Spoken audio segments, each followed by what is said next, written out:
Yeah నమస్తే అండి. My name is Gautam. I'm animal welfare activist with stray animal foundation of India NGO. So మాకు ఒక 3 days కింద information వచ్చిందండి. సిద్దిపేట డిస్టిక్ లో near Maruti Nagar road number 4 లో ఒక లేడీ ఒక చిన్న కుక్క పిల్లని బండతో కొట్టిందని. సో యాక్చువల్గా ఇన్ఫర్మేషన్ మాకు ఒక సీసీటీవీ ఫుటేజ్ నుంచి వచ్చిందండి. సో అక్కడ ఉన్న సీసీటీవీ ఫుటేజ్ లో ఏం రికార్డ్ అయిందంటే ఒక లేడీ ఒక చిన్న కుక్క పిల్లని that's nearly about 2 months I think. ఆ 2 months ఉన్న కుక్క పిల్లని రోడ్ పైన బండ తీసుకొని బండతో దాని తలపైన విసిరేసిందండి. సో అలా విసిరేగానే ఏమైందంటే అది ఇమీడియట్ గా అన్కాన్షియస్ అయిపోయింది, కింద పడి కొట్టుకోవడం జరిగింది. మళ్ళీ దాని తర్వాత ఏమైందంటే ఆ లేడీ అక్కడికి వెళ్ళి దాని కాలుతో అటు ఇటు అంటే అక్కడికి వెళ్ళి మళ్ళీ లేచి కొంచెం దూరం వెళ్ళడం జరిగింది. సో ఇలా తన ఇంటెన్షనల్ గా బండతోని మన ఆ కుక్క పిల్లని కొట్టడం చాలా నేరం అని, సో ఆ ఉద్దేశంతో మేము సిద్దిపేట 3 Town పోలీస్ స్టేషన్కి వెళ్ళి అక్కడ కంప్లైంట్ ఇచ్చామండి. సో ఈ ఇన్సిడెంట్ ఎప్పుడు జరిగిందంటే 24th November ఈవినింగ్ 6:58 జరిగిందండి. సో ఈ 24th నాడు ఈ ఇన్సిడెంట్ జరిగిందండి. సో ఆల్మోస్ట్ ఈ train to kill the puppy. So ఈ అటెంప్టెడ్ అన్నట్టు. సో తను ఆ పప్పిని చంపడానికి ట్రై చేసింది. సో దాని బేస్డ్ గానే మేము సిద్దిపేట 3 Town పోలీస్ స్టేషన్ లో కంప్లైంట్ ఇచ్చాము. సో సిద్దిపేట 3 Town పోలీసు వాళ్ళు నేను ఎఫ్ఐఆర్ చేశారండి. సో ఎఫ్ఐఆర్ లో section 11(1)A unnecessary pain to any Animal under prevention of cruelty to animals act 1960 and attempt to kill like it's BNS 325 read with 62. So BNS 325 అంటే any Animal ని చంపడానికి attempt చేయడం కానీ, so read with 62 అన్నప్పుడు so Animal ని చంపడానికి attempt చేయడం కానీ ఈ సెక్షన్ కిందకి వస్తాయండి. Section 325 read with 62. సో ఇలా ఎవరైనా కానీ చిన్న కుక్క పిల్లని కానీ కుక్కలను కానీ బండలతో కొట్టడము నేరము. సో మనకు ఆల్రెడీ ఇది prevention of cruelty animals act 1960లో వాటికి శిక్షలు పొందుపరిచారండి. సో అలాగే మనకు రీసెంట్ గా అమెండ్ బిఎన్ఎస్ చట్టం ఉంది కానీ 2023లో అందులో కూడా ఎనీ ఎనిమల్ ని ఎవరైనా చంపడానికి ట్రై చేసినా, దానికి గ్రీవియస్ హర్ట్ చేసినా, పాయిజన్ చేసినా, దాన్ని పనికి రాకుండా చేసినా వాళ్ళకు 5 సంవత్సరాలు జైలు శిక్ష పడే అవకాశం ఉందండి. సో మేము ఇటువంటి ఇన్సిడెంట్ ఫ్యూచర్ లో జరగకుండా మీడియాను కోరుతున్నాము. దీన్ని చాలా స్ప్రెడ్ చేసి ఇటువంటి వారికి చాలా మందికి అవేర్నెస్ క్రియేట్ కావాలని కోరుకున్నాం ప్రజల ద్వారా. Thank you. Egulapuram Gautam, animal welfare activist for stay animal foundation of India NGO. So ఇంకొకటి కూడా అయింది ఇన్సిడెంట్. నమస్తే అండి, నా పేరు కెరోగన్ రెడ్డి, నేను ఎన్ఎల్బి విద్యార్థి. మాకు ఒక వీడియో సర్క్యులేట్ అవుతుంది. November 24th నాడు ఒక ఇన్సిడెంట్ జరిగిందండి.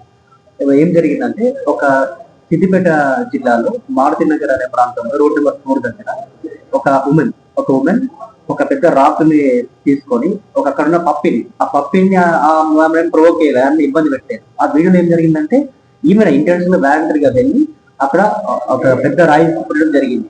దాంతో ఒకటిసారి అన్కాన్షియస్ లో వెళ్ళింది ఆ కుక్క ఒకటిసారి అన్కాన్షియస్ లో వెళ్ళింది. ఆ వీడియోలో ఏం చూస్తుంటే ఆ కుక్క ఆ లేడీని ఇబ్బంది పెట్టలేదు. ఈవెన్ ఒక రాయి ఇసుకొని వెళ్ళింది, కొట్టడం ఒకటిసారి అన్కాన్షియస్ లో వెళ్ళింది. సేమ్ 2 days later అంటే అక్కడ 2 ఉన్నాయి డాగ్స్ అనేది, 2 డాగ్స్ ఉన్నాయి అక్కడ ఉండడంతో 2 days తర్వాత 27th రోజు అక్కడ ఏం జరిగిందంటే ఒక కుక్క చనిపోయి ఉందండి. మరి ఆ ఇంజురీకి చనిపోయిందా లేదా లేకుంటే అక్కడ టెంపరేచర్ తట్టుకోలేక మాకు తెలియదు.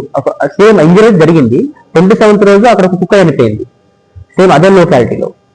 సో ఈ ఇన్సిడెంట్ స్ట్రెయిన్ మాల్ సో అది వాలంటరీగా అక్కడ ఇంజురీ జరగడంతో సో 2 రోజుల తర్వాత శవం పడున్నది. సో మేము సిద్దిపేట 3 Town దగ్గరికి వెళ్ళి మేము ఎస్ఎస్ఓ గారికి కంప్లైంట్ ఇచ్చాము. ఇట్లా ఒక కుక్క ఇట్లా హార్మ్ సఫర్ అయింది, సో ఇట్లా జరిగిందని చెప్పి మేము వివరించాము. మొదట్లో వాళ్ళు తీసుకున్నారు కానీ అంత సహకరించిన తర్వాత మేము మాజీ పర్యావరణ శాఖ మంత్రికి మేనకా గాంధీ గారి సహకారంతో ఈ గురించి డీటెయిల్ గా ప్రిలిమినరీ ఎంక్వైరీ చేయించాక ఆమె సహకారం బ్యాకింగ్ తోని వాళ్ళు ఎఫ్ఐఆర్ చేయడానికి ముందుకు వచ్చారు. 3 Town వాళ్ళు మేనకా గాంధీ గారు హైయర్ అఫీషియల్స్ మన సిపి అనురాధ మేడం కానీ అక్కడ హైయర్ అఫీషియల్ అందరూ కాంటాక్ట్ అయ్యారు. ఎందుకంటే మేము వెళ్ళినప్పుడు అక్కడ స్టాఫ్ ఏం చెప్తా అంటే చిన్న ఇట్లా మనుషులకే ఎక్కువ దిక్కు లేదు, కుక్కలకి ఎందుకు, దాని గురించి అంత కంపాషన్ ఎందుకు, మీకు అంత జాలి ఎందుకు అన్నారు. కానీ ఇప్పుడు మేము దీన్ని అడ్డుకోకపోతే ఫ్యూచర్ ఇటువంటి ఇంకెక్కువ పునరావృతమయ్యే ఛాన్స్ ఉంది, చాలా ఉంది.